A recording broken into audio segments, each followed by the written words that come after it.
Hey guys, Nick Espinosa, your Chief Security Fanatic here, and I wanted to bring you an update this evening on Cambridge Analytica and all of that entire mess. And so much stuff went on today regarding this that I actually took notes here, and I'm gonna just recap some of the highlights of today, because quite frankly, this is kind of looking like some Bond villain level complexity here, and we all need to sort this out. So right now, as it stands, Facebook has lost about $50 billion in market cap over the last 3 days as sell-offs continue, and it is continuing to get worse. And so a couple of different things have happened. So the guy that developed the app, This Is Your Digital Life, that basically kicked off all of this, that he sold the app to Cambridge Analytica, or rather the data. His name is Alexander Kogan, and he basically claimed that he's a scapegoat. Now, I have a quote from him here I'm going to read, and that is, quote, "They approached me. In terms of the usage of Facebook data, they wrote the terms of service for the app. They provided the legal advice that this was all appropriate." Now, Alexander Kogan has also come out and said he should have investigated this more, et cetera, but here we are. Now, here is where it gets interesting.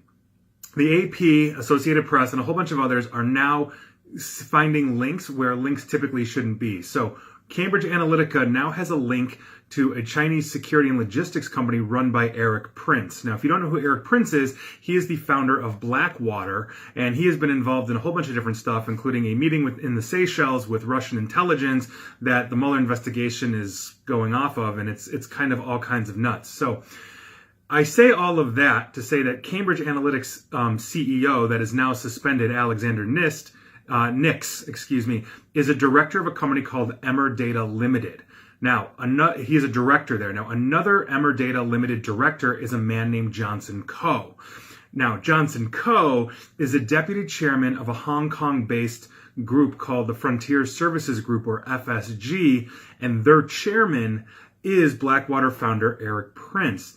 Now, what makes FSG very interesting is that they provide security for Chinese corporations, and the largest state-owned Chinese corporation is a company called CITIC, and they are actually a major shareholder in FSG. And so this data from Cambridge Analytica could have gone to the Russians per Eric Prince, to the Chinese per Eric Prince, on and on and on. Now, beyond this, governments around the globe are actually calling for CEO founder Mark Zuckerberg to testify. Now, these countries are, the United States, the United Kingdom, Kenya, who actually believes that Cambridge Analytica had an influence in their very hotly contested election last year.